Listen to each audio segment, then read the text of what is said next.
অরুণ দেব তার আজকে 37তম শহীদান দিবস।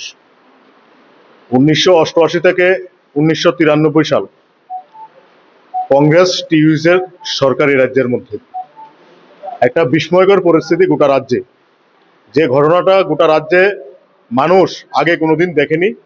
তৎকালীন সময় এই রাজ্যে এই একটা বিস্ময়কর পরিস্থিতি ঘটেছিল।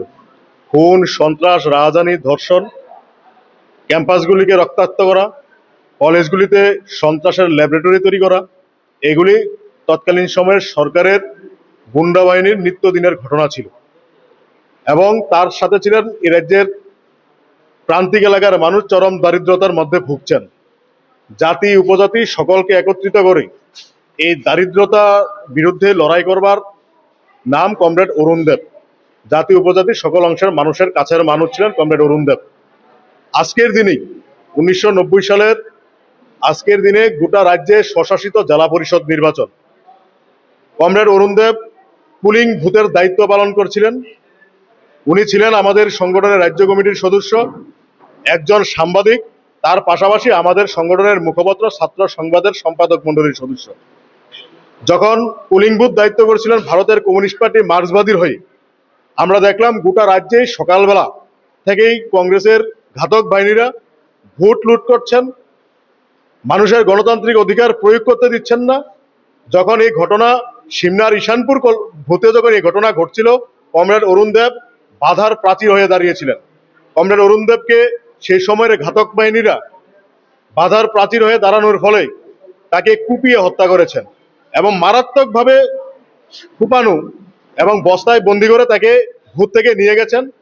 তার মা এবং তার অন্তঃসত্ত্বা স্ত্রী কমরেড অরুণ দেবের একটা হাতের কবজি দেখে তাকে শনাক্ত করলেন যে এ আমাদের অরুণ। আমরা মনে করি কমরেড অরুণকে হত্যা করা হয়েছে, কিন্তু কমরেড অরুণের আদর্শকে হত্যা করা হয়নি। গোটা রাজ্যে বর্তমান সময়ে আজকে যারা বিজেপি, তৎকালীন সময়ে তারা ছিলেন কংগ্রেস।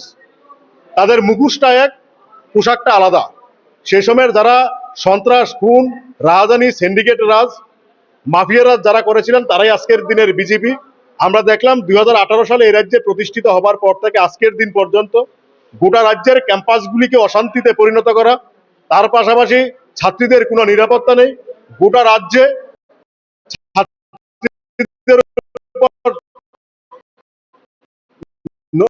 চরম বর্বরতা নামানো এবং কলেজগুলির মধ্যে এবিপি নামক গুন্ডা বাহিনী দ্বারা ছাত্রদের প্রতিদিন হেনস্থা করা এবং অধ্যাপক অধ্যাপিকারা তারা প্রতিদিন এই বিজেপির শাসনকালে হতাশে ভুগছেন। কোনো নিরাপত্তা নেই গোটা রাজ্যের মধ্যে। শিক্ষার ক্যাম্পাসগুলির মধ্যে আজকে শিক্ষার কোনো পরিবেশ নেই। রাজ্যের 300টা স্কুলে একজন করে শিক্ষক, কোনো পরিকাঠামো নেই এবং তার পাশাপাশি গণতন্ত্র আজকে ভুলণ্ঠিত। আমরা দেখলাম এই বিজেপি রাজ্যে ক্ষমতা আসার পর থেকে কলেজের ছাত্র সংসদ নির্বাচন বন্ধ এবং প্রত্যেকটা নির্বাচনকে প্রহসনে পরিণত করেছে। সেই জায়গায় কমরেড অরুণ দেব গণতন্ত্রকে রক্ষা করতে গিয়ে যেভাবে খুন হয়েছেন, আমরা মনে করি এই সময়েও কমরেড অরুণ দেবের আদর্শকে পাথেয় করেই এই রাজ্যের গণতন্ত্র পুনরুদ্ধার আমরা করব। আগামী দিনে এই রাজ্যের মানুষের কাছে আমরা নতুন গণতন্ত্রের আমরা উপহার দেব। তার পাশাপাশি এই আজকের দিনটাকে আমরা স্মরণ করছি, স্মরণে মরণে অম্লান কমরেড অরুণ, এই স্লোগানকে সামনে রেখে গোটা রাজ্যের প্রত্যেকটা জায়গায় আমরা আলোচনা সভা, রক্তদান শিবির আমরা অনুষ্ঠিত করছি। সেই মোতাবেক এসএফআই সদর বিভাগীয় কমিটি রক্তদান শিবিরের আয়োজন করেছেন এবং খুব উৎসাহ উদ্দীপনার মধ্য দিয়ে এই রক্তদান শিবির অনুষ্ঠিত হচ্ছে। কারণ আমরা এসএফআই এই লড়াই আন্দোলনের পাশাপাশি আমরাই সমাজ বদলের ডাক দিই, আমরা দিন বদলের ডাক আমরাই দিই। কমরেড অরুণরা যে দিন বদলের ডাক দিয়ে গেছেন, আমরা মনে করি গোটা রাজ্যের প্রত্যেকটা হাসপাতালগুলিতে আজকে রক্তের তীব্র সংকট, শিশু থেকে বৃদ্ধ কেউ আজকে সুরক্ষিত না। প্রত্যেকটা স্বাস্থ্য কেন্দ্রে আজকে রক্তের চরম সংকটে পরিণত হয়েছে। আমরা যেহেতু সমাজের প্রতি দায়বদ্ধ, আমরা মানুষের প্রতি দায়বদ্ধ, সেটাকে সামনে রেখে কমরেড অরুণ দেবকে গোটা রাজ্যের মধ্যে আবার স্মরণ করবার জন্য আমরা সেই রক্তদান শিবির আয়োজন করেছি। ইতিমধ্যে প্রায় 10 থেকে 12 জন ইতিমধ্যে রক্তদান শিবিরে অংশগ্রহণ করেছে এবং এই সংখ্যা কোঠা আগামী দিনে আরো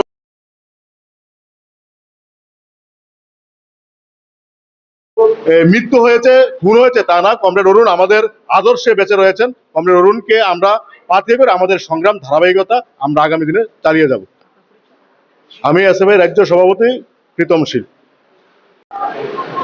আমরা ভারতের ছাত্র ফেডারেশন, আমাদের সংগঠনের প্রাক্তন রাজ্য কমিটির সদস্য কমরেড অরুণ দেব, তার আজকে 37তম শহীদান দিবস।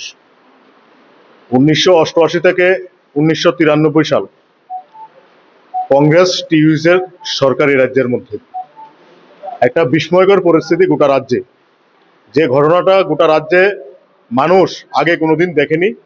তৎকালীন সময় এই রাজ্যে